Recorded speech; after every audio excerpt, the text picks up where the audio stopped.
वक्फ कानून को बदलने के लिए संसद में बिल आ गया है। कुल 44 बदलाव किए गए हैं, 44 अमेंडमेंट किए गए हैं वक्फ कानून में। अब बोहरा और आगा खानी मुस्लिम्स को भी मान्यता मिल गई है।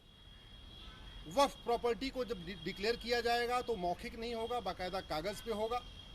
किसके सामने वक्फ डिक्लेयर किया जा रहा है, किस दिन वक्फ डिक्लेयर किया जा रहा है, गवाहों के नाम भी होंगे, तारीख भी होगी, और वो भी स्टैम्प पेपर पे किया जाएगा।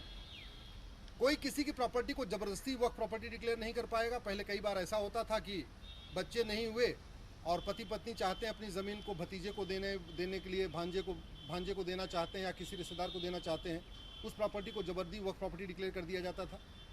अब कोई भी परिवार का मुखिया अगर अपनी प्रॉपर्टी वक्फ डिक्लेयर करेगा तो पहले उसको अपनी पत्नी से भी सहमति लेनी पड़ेगी, अपनी बच्चों से सहमति लेनी पड़ेगी। ऐसा नहीं हो सकता कि बिना अपनी पत्नी से पूछे ही कोई उसको वक्फ डिक्लेयर कर दे। सेंट्रल वक्फ काउंसिल में भी अब 3 सांसद रहेंगे, 2 लोकसभा के, 1 राज्यसभा के। बोहरा और आगा खानी जो मुस्लिम्स हैं वो अलग से अपना बोर्ड बना सकते हैं। वक्फ ट्रिब्यूनल की पावर को अब कंट्रोल कर दिया गया है। वक्फ जो ट्रिब्यूनल होगा उसको 1 साल के अंदर फैसला करना पड़ेगा। लिमिटेशन एक्ट जो था उसको भी बदलाव किया गया है, यानी पहले जो ऐसे होता था कि 1 महीने का टाइम मिलता था अपील करने के लिए, अब ऐसा नहीं है। पहले वाला कानून इतना खतरनाक था कि वक्फ बोर्ड ने 9 लाख संपत्तियों को वक्फ प्रॉपर्टी डिक्लेयर कर दिया और कुल उनका एरिया 10 लाख एकड़ है। दुनिया के 50 देशों का जो क्षेत्रफल है वो भारत के वक्फ बोर्ड की ज़मीन से कम है।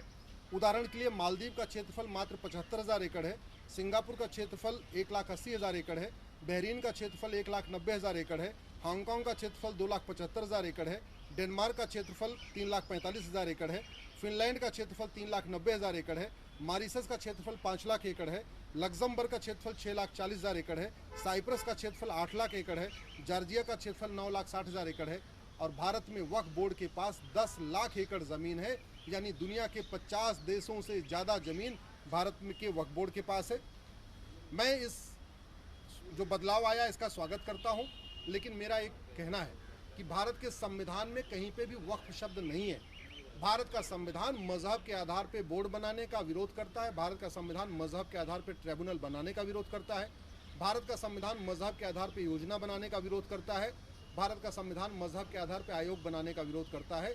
इसलिए मजहब के आधार पे न तो वक्फ बोर्ड होना चाहिए, मजहब के आधार पे वक्फ ट्रिब्यूनल नहीं होना चाहिए, मजहब के आधार पे वक्फ अपना कानून नहीं होना चाहिए। जो कानून हो वो सबके लिए एक होना चाहिए, एक देश एक विधान होना चाहिए। यानी यूनिफॉर्म चैरिटी कोड होना चाहिए, यूनिफॉर्म प्रॉपर्टी कोड होना चाहिए, यूनिफॉर्म इंडाउमेंट कोड होना चाहिए। अलग से वक्फ कानून ख़त्म होना चाहिए। अगर इसका बीज जिंदा रहेगा तो आगे चल के इसको फिर से बदला जा सकता है। और सबसे बड़ी बात ये कानून महाघटिया था, इसलिए 44 बदलाव करने पड़े। 1-2 बदलाव से काम नहीं चला है, 44 बदलाव करना पड़ा है। मेरा ये कहना है, जब किसी बाल्टी में 44 छेद हो जाए तो बाल्टी को रिपेयर नहीं करते हैं, बल्कि बाल्टी को बदल दिया जाता है। अगर किसी शरीर के अंग में 44 फ्रैक्चर हो जाए या 44 जगह सड़न पैदा हो जाए, उस अंग को काट के निकाल देना चाहिए।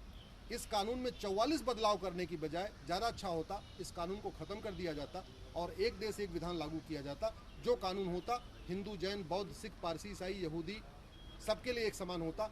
एक पर्टिकुलर कम्युनिटी के लिए अलग कानून की कोई ज़रूरत नहीं है।